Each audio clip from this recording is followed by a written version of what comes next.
All right. With that, it's time to introduce the last speaker for today.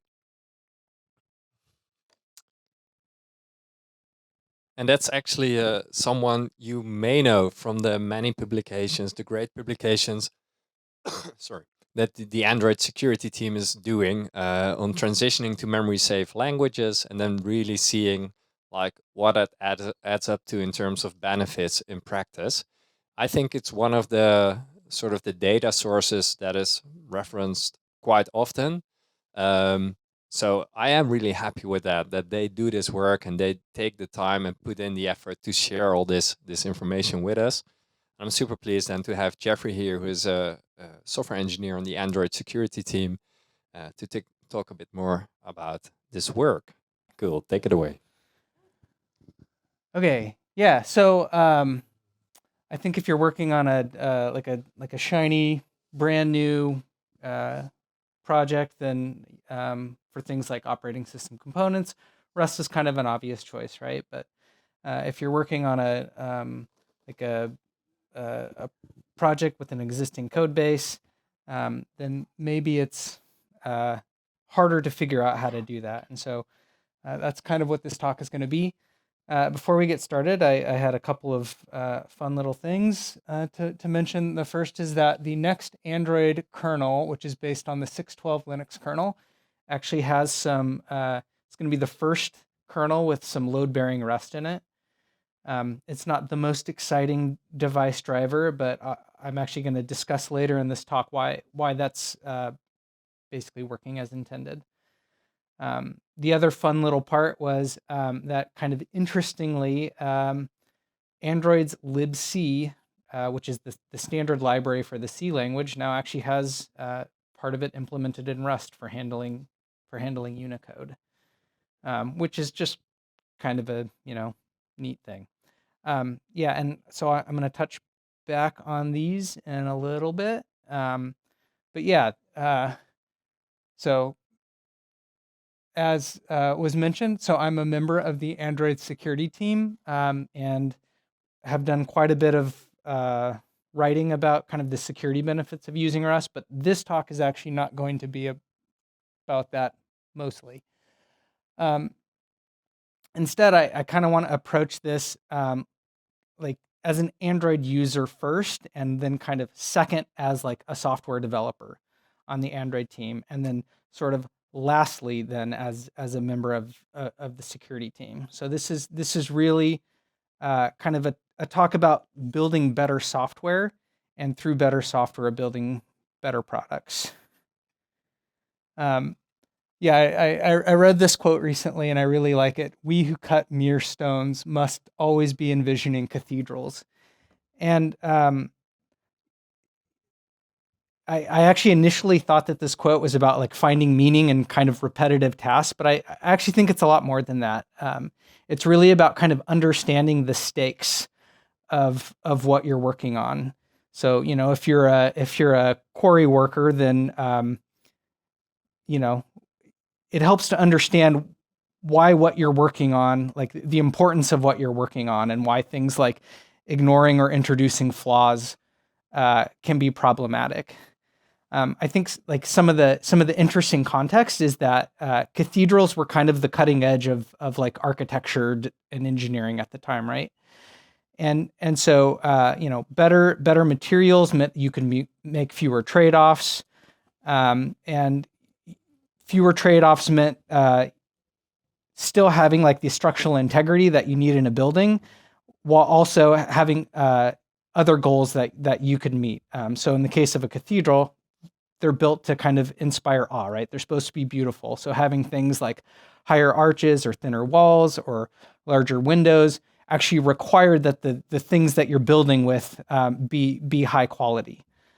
And of course, like most engineering is like that, where there's trade-offs to be made, and when we have advances and those advances allow us to make fewer trade-offs, we get better results.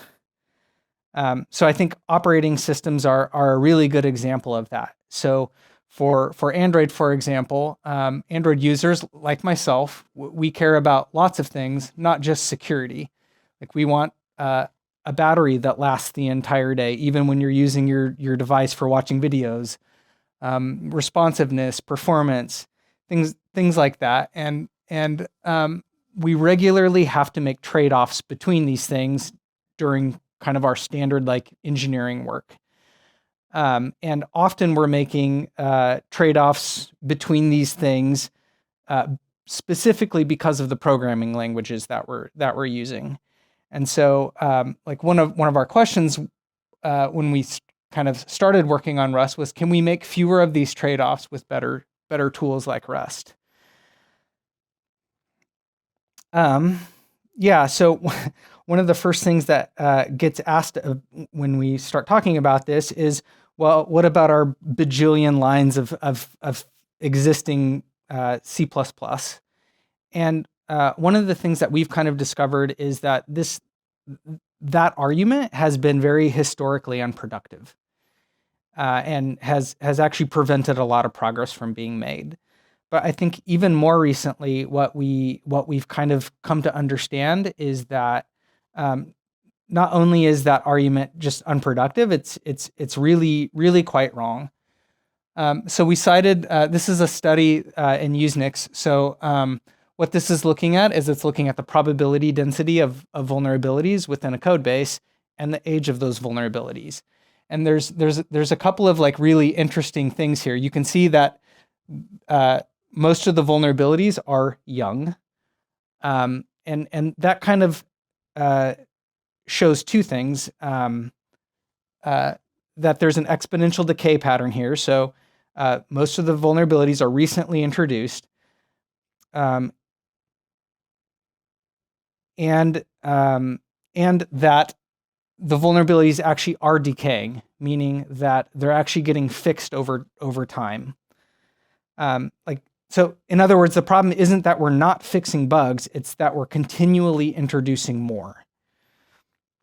I will say, a couple other points. So this result doesn't apply. So this was about vulnerabilities, but it doesn't just apply to vulnerabilities. This result applies to bugs in general. And we actually had some initial concerns that maybe these results, maybe had limited applicability. But I will say that we've actually replicated these results in multiple code bases, such as closed source code bases, and we generally, we think that these are probably these results broadly apply. Yeah. So what does this mean that we should do? Or where does this mean that we should focus? So I love this this person's solution to the problem here, right?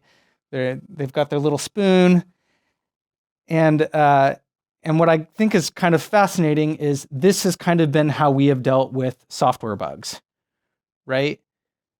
You introduce the software bugs, and then you try to remove them as quickly as you can, or in some way, right? But with what we know about vulnerability lifetimes, what's really kind of shows us what we should be doing. So does this person need a bigger spoon, or should they be going twice as fast, or should they, what should they be doing? Well, the answer is obvious, right? They should turn the spigot off, like stop. So, and it's kind of similar for software, where the best thing we can do is work on prevention and high assurance prevention. And I think the other thing, and having discussions about this, I think the other thing that's kind of lost is you say, well, what if we could really like go twice as fast, or remove bugs faster than they're being introduced? And I think the other thing that's not obvious is that when you do that, you're signing up for that cost for forever, right? Because the spigot is still going, so that's a cost that you have to continually pay. So that's another reason to focus on prevention. Yeah. So one of the results of this is that in most cases, we don't expect to replace or rewrite or do any of those things to our existing code. We'll fix bugs as we find them, but otherwise, otherwise that's good code. And I think one of the challenges I've had in kind of communicating this is in like most engineering solutions. So like in climate change, for example, let's say we say, okay, we're going to do all of our new energy generation is going to be carbon neutral, right? We're going to use wind or solar or whatever. Well, for that problem, that is not sufficient. You actually do need to replace all of the old stuff, right? You need to get the cars off the road. You need to replace all the coal plants. But this, like, the problem we have in software is really quite different. It's as though you could keep your old car on the road, but every year it worked just as well, but produced, half as much pollution, right? And it kept being cut in half every year. That's actually kind of what's happening in software, is that the problem is kind of naturally getting better. Yeah, so I guess to summarize, the riskiest code is the code that's just about to enter your code base. And how we fix that is with better tools. So how's that going on Android? So this is a graph of first-party development, and we could do similar things for like third-party development. But what I really like about looking at first-party development is it's what people on the Android team at Google are working on. So a couple of things that I think are interesting about this. So this is just looking at changes, and this graph is specifically looking at insertions plus deletions, because that's kind of what shows up on Git stats. And so I think a couple things are kind of fascinating, which is that the code going into Android, Rust actually went higher than C++ for the first time just last quarter. And you can see a couple of things. The first is that you can see some of the fun variation, which just has something to do with Android's release cycle. But you can see that the amount of C++ going in is kind of steadily dropping and slowly dropping, but the amount of Rust going in is going up really quite fast. And I will say that that kind of switch over happened a lot faster than we thought it would. And one thing that I will point out is when you're doing something that grows exponentially, the beginning always feels really slow. And so if you're working on transitioning to Rust, for example, it's going to feel slow at first, and that's okay. The problem isn't slow that initially things are slow, but if you have exponential growth, then suddenly it takes off really quite quickly. I'm still kind of irritated that the variation there at the end has C++ hop up, but I made a different graph, and this one is actually insertions minus deletions. So it's better showing like net gain of code. And the reason why Rust is way higher there is because the deletions in C++ are actually quite a bit higher than the deletions in Rust. Which of these is a more accurate number, I think, is actually a little bit debatable. So if you know anything about like Git stats, if you change a line of code, it says you added a line and deleted a line, right? So you had 0 lines change. When we're talking about, when we care about things like bugs or vulnerabilities that are being introduced, you can't say that was a 0 line change, right? That's not what it was. You potentially introduced a bug, you potentially fixed a bug. But yeah, overall for Rust, we're adding quite a bit more, and in the C and C++ changes, they're more likely to have larger quantities of code, not just changed but also deleted. And yeah, so I have a few more slides about data, but the purpose of this talk is, of course, to provide strategies for how you can replicate these results in your project. But first, why would you want to do that? So this is a result that we published, I don't know, 6 months ago, and based on kind of the math of vulnerability lifetimes, we now have like pretty clear understanding that if you can make the blue bar go down, the red bar goes down too. Meaning, if you can write less memory unsafe code, the number of vulnerabilities you have will go down really quickly. And one thing that is interesting is that we always knew that eventually the red would go down, right? But we kind of it was actually a bit of a shock how quickly it happened, and it was so surprising that we actually had to kind of look into and investigate why that was the case. And that was how we linked it to vulnerability lifetimes. And then, one more graph here. So this is kind of data on like the severity of the vulnerabilities. So just a reminder, it's not just that the vulnerabilities are going down. It's actually kind of this, like the security severity of our vulnerabilities is also going down, because it turns out that this vulnerability class is our most severe type. So what's kind of important here is that security improved while our security costs went down, which is a really great result, right? In general, like the way you improve security is by increasing how much you're spending on it and the amount of effort you're putting towards it. So let's get away from security, as I had promised that this was not a security talk. So some of the other interesting stuff. So we're also seeing improvements. We're also seeing improvements in some of our other software delivery metrics, such as so. I don't know why I split this out, but I linked to this DORA metrics site here.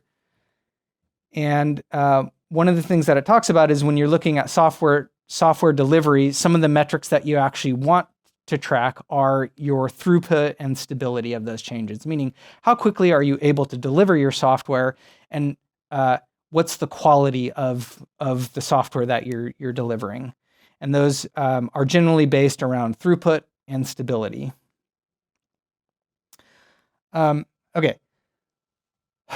So this looks at the rollback rate of pull requests in the Android source base. And so this is kind of a good way to look at change fail percentage. So this metric measures the percentage of deployments that cause failures in production, which require rollbacks. And so a lower rate is better. It means we're causing less failures. Okay, so a couple notes. Sorry that this requires so much explanation, but a couple things that I think are interesting is that making comparisons between languages, it's very difficult to come up with an apples to apples comparison. So there's a couple of things that I'm doing here to make this comparison more meaningful. The first is that we're comparing like sizes in pull requests, right? So I'm not comparing small Rust pull requests to large C++. We're comparing small to small, large to large, medium to medium. And the second one is that showing a trend over time. And the reason why that's meaningful is that it's possible that as the quantity of Rust increases, the rollback rate will actually go up and approach the rollback rate of our C++ changes. So part of what I'm doing here is showing the trend over time over the last 2 years. And if you link that to a couple slides ago that showed where the quantity of Rust entering has now surpassed the quantity of C++, you can see a couple of things. That's that the rollback rate of Rust is actually staying about the same or even dropping ever so slightly over those 2 years, even as the quantity of it went up. And that gives us some confidence that these results are actually significant, and will remain this way. The next one is change lead time. And this is kind of looking at the amount of time between someone posting a change and that change getting merged, which is mostly involved in reviewers commenting, people going back and making changes, uploading new changes to address feedback. And so I think, so kind of similarly, we're comparing size for size. And this one I think is actually really quite fascinating because as the amount of Rust code entering our code base goes up, the amount of time we're actually spending on review is going down. And you can see that pretty clearly here, where in 2023, Rust and C++ changes spent about the same amount of time in review. And in 2024, that was cut about in half, which I think is really kind of just demonstrating that as the amount of Rust code that we're writing goes up, developers are more familiar with it. They're able to review faster. But like what's actually most kind of interesting and kind of impressive here isn't like improving one of those metrics. Improving one metric potentially at the cost of another important metric. It's that a whole bunch of these metrics are improving simultaneously and like really improving significantly. I think the code review and the rollback rate one is particularly interesting because it's showing that our reviewers are spending less time reviewing code and the result is better, which is pretty neat. So last security slide, I promise. Kind of something that we focus on a lot in security is we look at attacker costs, and that's a metric that we try to drive up. And historically, we try to drive up attacker costs by also increasing defender costs. So can we outspend the bad guys?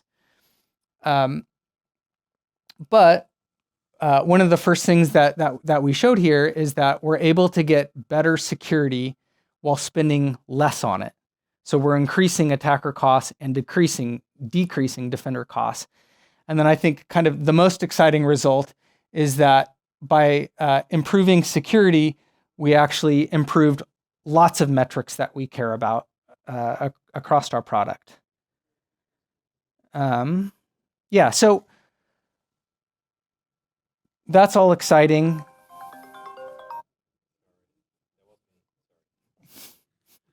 Should I answer it?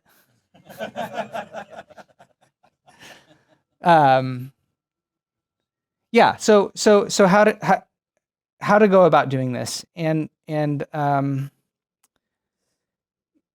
so I broke this down into kind of the 6 stages that the Android team went through, and we went through roughly a stage a year. Let me skip ahead here. So I actually think before I jump into those, I think a key thing that we did was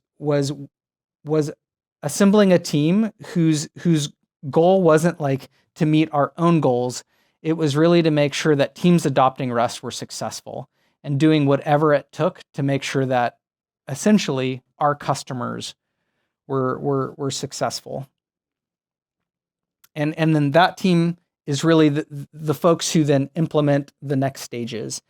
And part of the reason why being customer focused is really important for this team is because each one of these stages might require that team to do very different things.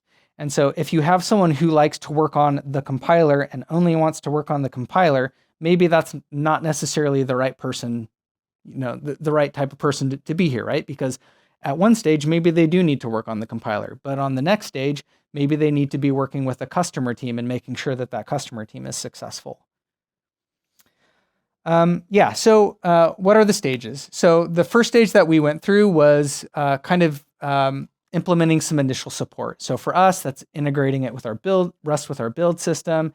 It was making sure that we had some understood like basic interop needs and using those interop needs.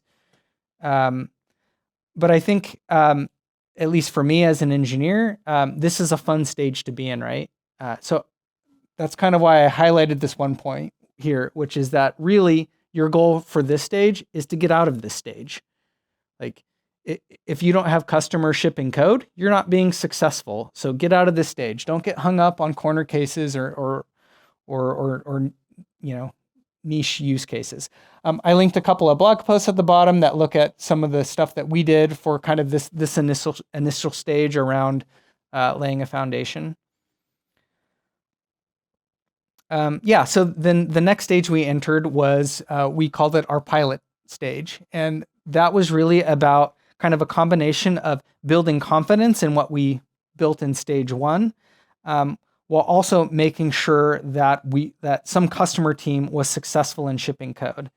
And so I mentioned earlier that we were shipping kind of an unexciting driver as our first driver in the kernel. Think of that as kind of the pilot stage. And there's a real reason why we're doing that. And I see a lot of people kind of screw this up. They want some big splashy pilot project. And that's often a really bad idea. And it's a bad idea because big splashy projects often fail, and they often fail for reasons other than your programming language choice. But if you fail a pilot project, it's going to be blamed on the programming language. And we actually see this somewhat regularly. So I think the really important thing here is making sure that your customers are successful, and you should be careful about the projects that you select and maybe select low risk ones. And then the other one is that those projects that you select, you need to align with those teams that part of what they are delivering is validating the support and helping you find and address gaps. The next step we used was sort of similar, which we called it Rust by exception. And what that was about controlled expansion. So it really meant that we were growing carefully and making sure that we could increase the number of teams that we were supporting, while still being able to make sure that those teams were successful. I'm sorry that these are just walls of text. I'm committing crimes against presentations here. And then the next stage is basically you remove the guardrails and you have essentially organic demand. And then once you've actually met the organic demand, you move on to the next stage, and that's actually generating additional demand, trying to get teams who are reluctant or who have like real blockers, basically figuring out what those blockers are, understanding what they are, addressing them. And there's lots of things they can be, right? They can be lack of training. It can be, there's all sorts of things. Like the point here isn't to suggest what they are. It's to say that part of your job is to go find out what those are. And then there's a last stage, and I think this stage is optional for a couple of reasons. The first is that if you want to make the use of a language by exception only, you actually need like organizational alignment that is a goal. And if you can't get that goal, then don't pursue it. The other reason why I think it's optional is because some of the data we were showing earlier around like productivity and quality and stuff like that, some of those things actually drive adoption by themselves. I'm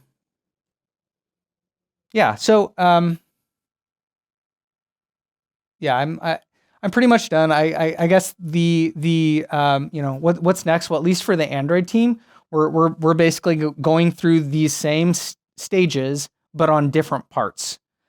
So for example, like Rust for Linux, I mentioned that Rust for Linux for us has now basically entered the pilot stage, the second stage. So if we're in stage 5 or 6 for Android, for our kernel, we're going through that separately. And then, I guess one of the warnings would be that like some of the things you do in the later stages, you shouldn't be trying to do in your early stages, right? Those can be traps. So like I think, for example, if the Android team had tried to start with the Linux kernel, that would have been what I'm calling like a shiny trap. So now we're to the stage where we can work on that, and that looks more realistic, but that's not something that we should have started on, and maybe not something that you should start on as well. And then, yeah, I think the last thing is talking about the 80-20 rule here, which is again around kind of avoiding like odd corner cases and stuff like that, right? Like actually focus, like understand what your customer teams need, and focus on those things, and make sure that you're not getting stuck up in the engineering problems that may be more fun but less useful. Yeah, that's it.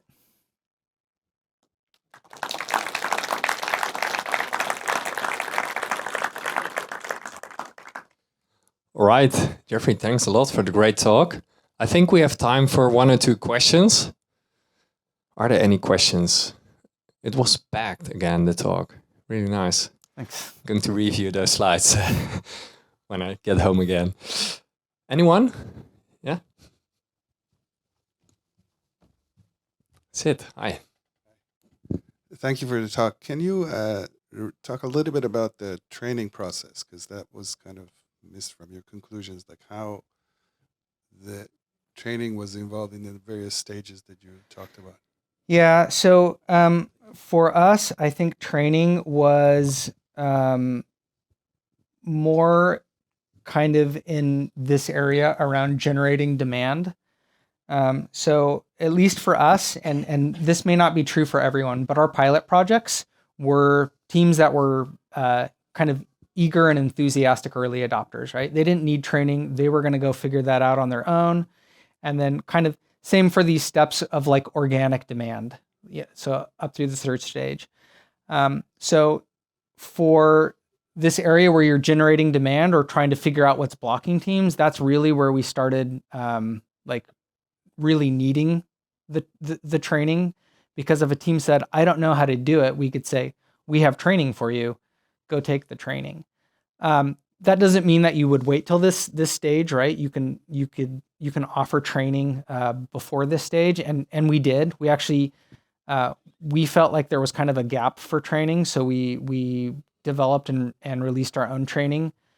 You can find it on GitHub. It's called Comprehensive Rust. Yeah. Yep. So yeah, Martin's part of our team and put together that great stuff. Okay, thanks. Great question. One last question for now. Yeah. Hi, thanks for the talk. I'm curious if there was a relationship in the severity of findings between young and old vulnerabilities. In other words, if younger vulnerabilities tend to be more severe or less severe than older ones, if you measured such a thing. So I spent a lot of time looking at that data, and I don't think there was a relationship. I think sometimes older vulnerabilities can be more severe in not in a way that we're not measuring with our severity. So our severity has to do. You can actually find it on the Android open source website where how we measure severity. But a really old vulnerability that's deployed, all over the world on lots of things can be more severe for a reason other than that's different than how we measure it. So I would say by our definition of severity, no. By other definitions of severity, probably. Okay, thanks.